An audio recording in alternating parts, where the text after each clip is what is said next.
kitchen. Thank you for joining me, and today's recipe is from my 4 Seasons Ninja Foodie cookbook, and in there you'll find the full list of ingredients. And if you need any of the equipment that I use during the recipe, then just go over to my website and it'll be linked on my accessories page for you. I really hope you enjoy this recipe. If you do, don't forget to hit that like button for me. And if you're new to Susannah's Kitchen, then subscribe to my channel for new weekly content. I'd love to see some of your creations, so don't forget to add them to my Facebook group and tag me in on my social media platforms. The links are all down below in my description. So I think we've got everything covered.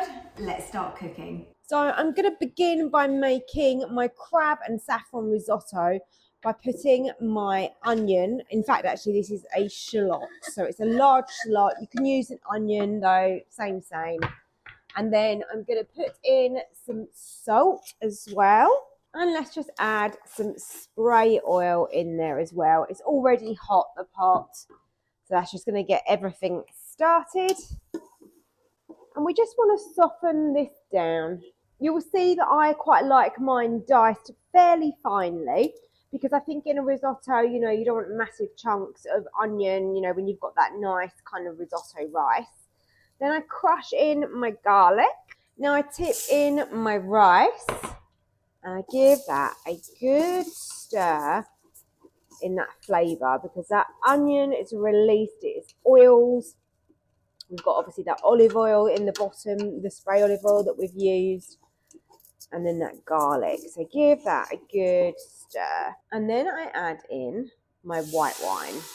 So it's quite traditional in a risotto to add in wine, and I don't always do this stage. So if you don't want to do this, it's absolutely fine. You can miss this out if you prefer. So I'm just going to let this bubble away, cook off some of that alcohol. Once the wine has been absorbed, make sure you turn off your sear and saute. And then we can start adding the rest of the ingredients in. So I like some Italian dried herbs in this. So I'm just mixing those through. I've got zest and lemon juice here. Into here I want a decent pinch of saffron. A little bit more than that, I think. We want to know that it's in there. Now, I know saffron is really expensive, but you're really not using that much overall. And now I've got my veggie stock, which is going in. Now I use veggie stock cubes, and you will always see that I've got lumps in here. Not a massive issue. Don't worry about it too much. It's all going to dissolve as this is cooking. But of course, you know, you can give it a little whisk or a little mix just to try and get that dissolved as much as possible. The saffron now is in boiling water. So the water that we've added to this is from a recently boiled kettle in the stock. So that is everything now in my pot, I believe, and I am ready to steam air fry. So if you're new to using the Ninja Foodie, I just thought I'd show you that you need to switch over to the middle section, which is your combi steam, and you will find your steam air fry function just there. Here we go. Let's open up and have a look where we're at. Do you know what? I never used to love a risotto, and now I absolutely love one. Now you can let this sit for a little while, because it will still absorb a little bit of that liquid if you let it sit.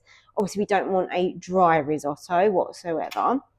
Let's just see if this is, because there's a little bit of liquid there still. So I'm thinking we could probably give this a few more minutes. Now please bear in mind that the arborio rice that you use, I have found it makes such a difference. It can really differ in minutes to how long it takes to cook.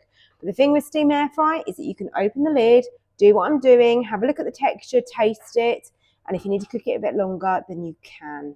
Now this is the point that you want to add in your parmesan and also your butter and mix that through to melt. And it really makes such a difference to the texture of your risotto. It makes it creamy and moreish and just so comforting, which is what we want on a cold winter's day, is to have something like this. Look at that. Can you see that changing straight away? Now, I'm also adding in my crab, and I've got a mixture of white crab meat and brown crab meat. And that's going to give you the most texture and flavour for this dish. I'm going to save some of it back just to be able to flake that on top, but let's stir that through as well. And then we're ready to serve. Here is my crab and saffron risotto. So creamy and delicious. Really, really comforting meal, this one. I really hope you enjoy the recipe, and don't forget to hit the like button for me and subscribe for more Ninja Foodie recipes like this one.